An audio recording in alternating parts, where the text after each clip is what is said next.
Pop culture riffs on the horrors and darkness of the Middle Ages, they're almost always referencing the European world.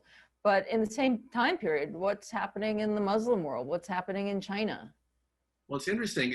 The first use of the camshaft was actually in China around the first and second centuries of the Common Era. And that was for the purpose of pounding husks of rice. But the technology found its way gradually westward, although it's possible, and this is an aside, it could have been independently developed by the Romans, because there's now some evidence that trip hammers were being used in Roman Spain during the late Empire. But in any case, it was adopted by Islamic societies from the East, and then through Muslim Spain made its way into Europe.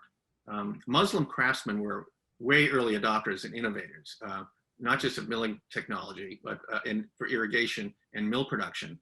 And luckily for Europeans, they were also the main preservers of all the written science and medical knowledge that the West lost after the fall of the Roman Empire. And then they reacquired it during the 11th through the 13th centuries, during the translation movements that took place in Muslim Spain and Muslim Sicily. So Western culture, I think, owes a lot to Islamic innovation.